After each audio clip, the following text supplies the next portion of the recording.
안녕하세요. 스포츠 분석하는 픽스영입니다. 오늘은 1월 3일 국내 농구 2경기 프리뷰 시작하겠습니다. 첫 번째 경기는 KBL 수원 KT 대 원주 DB 경기입니다. 수원 KT는 지난 경기에서 서울 삼성을 85대 68로 완파하고 정규리그 우승을 향해 달려가고 있습니다. 전반에 삼성의 타이트한 압박에 다소 고전했지만 허훈이 고비마다 라렌의 스크린을 받아 중요한 득점을 만들었고 양홍석과 정성우 등이 경기 내내 속공으로 팀 승리를 견인하였습니다. 시즌 초반 국내 선수와의 조화 문제를 보이던 라렌이 최고 외인의 모습을 보이는 점도 팀에게 큰 힘이 되고 있는 상황입니다. 원주 DB는 지난 안양 KGC 원정에서 90대 89로 승리할 기회를 놓치고 한 점차 석패했습니다. 12개의 어시스트를 포함해 20득점을 기록하며 팀 득점의 절반 정도를 해준 허웅이 마지막 공격 포지션에서 뼈아픈 실책으로 승리 기회를 날렸습니다. 그래도 김종규와 강상재의 장신 듀오가 출전 시간 대비 효율을 끌어올렸고 프리먼이 골밑에서 생산력을 보이고 있는 중입니다. 최종 승부 예측입니다. 수원 KT는 지난 서울 삼성전에서 승리하게 되며 5연승을 달성하였는데 지난 경기에서 3점 야투는 좋지 못했지만 라렌이 25득점 8리바운드, 양홍석 14득점, 허훈 16득점 등 핵심 멤버들의 활약이 좋았습니다. 특히 양홍석은 라렌과 함께 인사이드 장악에 성공하였고 수비에서도 좋은 경기력을 보여주었으며 김동욱과 김영환도 20분이 넘는 출전 시간을 가져가면서 팀 승리를 도왔습니다.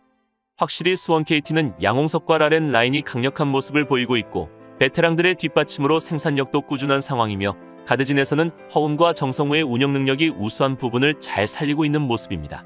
이에 맞서는 원주 DB는 지난 안양 KGC전에서 아쉽게 패배하고 말았는데 3점슛 성공률이 25%에 불과한 경기였고 프리먼 14득점 5리바운드, 브라이언트 12득점 9리바운드, 허웅 20득점 12어시스트에도 패배하고 말았습니다. 빅맨진과의 호흡은 우수하게 흘러갔던 원주 DB였지만 정호영, 박찬희, 이준희 등이 고전하면서 가드진에서의 생산력이 좋지 못했는데 가드진에서 현재 제 역할을 해내고 있는 선수는 허웅뿐인 셈입니다. 그리고 지난 안양 KGC전에서 다수의 3점슛을 허용하며 수비에서의 아쉬움도 많은 모습인데 최근 실점 비율이 상당히 높아졌고 특히 외곽 수비 능력이 아쉬움을 보이고 있습니다. 허웅이 맹활약을 하고 있지만 다른 포지션 선수들의 폼이 올라오지 않는다면 공수 불균형을 보일 수밖에 없어 보입니다. 그렇다면 이번 맞대결에서 원주 DB는 특히 공격과 수비 양쪽에서도 두각을 나타내지 못하고 있는데 용병진과 김종규에 의존한 경기력이 많은 상태이며 허웅을 제외한 나머지 선수들의 지원이 부족한 상황이기에 이번 수원 KT 상대로는 열세가 예상되는 경기입니다. 허웅과 강상재가 내외곽을 오가며 KT의 연승 행진을 끌어내려 하겠지만 직전 경기에서 3점 야투 성공률이 20%대에 그칠 정도로 외곽이 터지지 않고 있어 우위를 점하긴 어려워 보입니다. 반면 수원 KT는 5연승의 상승세이고 라렌과 양홍석으로 이어지는 빅맨 라인의 활약이 꾸준한 모습을 보이고 있어 수비에서 불안한 모습을 보이는 원주 DB 상대로 많은 득점을 올릴 것으로 예상되는데 베테랑 김영환, 김동욱은 내외곽에서의 지원 능력이 우수하고 허훈과 정성우가 가드진에서 생산력을 끌어올리고 있기 때문입니다. 따라서 금일 경기에서는 허훈과 양홍석이 뛰어난 득점력으로 경기를 이끌어갈 것으로 예상되며 오브라이언트가 부진한 원주 DB와 달리 라렌이 꾸준하다는 점도 고려한다면 수원 KT가 홈에서 점수차를 벌리며 손쉽게 승리를 가져갈 것으로 예상되기에 이번 경기는 수원 KT 일반승 혹은 마연승까지 추천드립니다. 여기서 잠깐 스포츠 분석하는 픽스영입니다. 매일 새로운 리뷰 업데이트 예정이오니 구독과 좋아요, 알람 설정 부탁드려요. 두 번째 경기는 WKBL 삼성생명 대 우리은행 경기입니다. 삼성생명은 지난 경기에서 경기 내내 KB스타즈에게 압도당하며 패했습니다.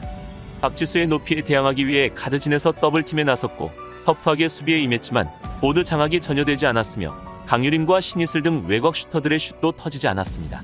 오직 이주연만이 빛났는데 25득점 5어시스트 6리바운드의 좋은 기록을 냈습니다.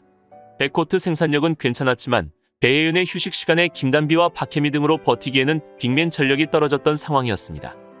우리은행은 커리어 하이 경기를 한 김소니아의 맹활약에도 하나원 큐에 패했습니다. 특히 박혜진이 최악의 경기를 했는데 경기 내내 3점슛이 림을 가르지 못했고 마지막 공격 포지션에서도 시간이 충분했지만 무리한 런닝 3점슛 시도가 실패로 돌아가며 패하게 되었습니다. 김소니아를 제외한 나머지 선수들의 야투율이 떨어지면서 코트 밸런스가 많이 떨어진 모습을 보이고 있는 중입니다. 최종 승부 예측입니다. 삼성생명은 여전히 임근배 감독이 원하는 방향의 모습과는 아직은 거리가 먼 모습인데 임근배 감독이 원하는 방향은 다양한 선수들이 각자의 롤을 해주면서 조직력 있는 경기력을 원하고 있지만 선수들 간의 엇박자가 아직은 많이 있는 모습입니다. 그나마 이주연이 직전 KB와의 경기에서 간만에 이주연다운 활약을 보여주었는데 모처럼 백코트에서의 활력 있는 모습을 보여주면서 가능성은 보여준 경기였습니다. 이주연과 윤예빈 그리고 삼성생명의 미래 이해란의 경기력은 매우 좋았으나 그 외 다른 선수들이 부진하면서 답답한 경기력을 보여주었습니다. 배혜윤만 좋았더라면 충분히 비벼볼 수 있었던 직전 KB와의 경기였지만 배혜윤이 박지수에게 완전히 밀리면서 골밑을 제어할 수 없었던 것이 패배의 가장 큰 원인이었습니다. 이에 맞서는 우리은행은 최희샘이 고관절이 아파 1쿼터밖에 뛰지 못한 것이 직전 하나원 큐와의 경기에서 패배한 이유 중 가장 큰 이유였습니다. 안 그래도 선수층이 두텁지 못한 우리은행이기에 주전들의 의존도가 높은 상황인데 김정은마저 백신 접종으로 인한 후유증으로 인해 제폼을 전혀 보여줄 수 없었던 점도 패배의 이유로 빼놓을 수 없었습니다. 아직은 최희샘이 오늘 경기에서 출전할 수 있을지 경기에 임박해야 알 수 있는 상황이며 김정은은 그나마 컨디션이 많이 괜찮아졌다고 합니다.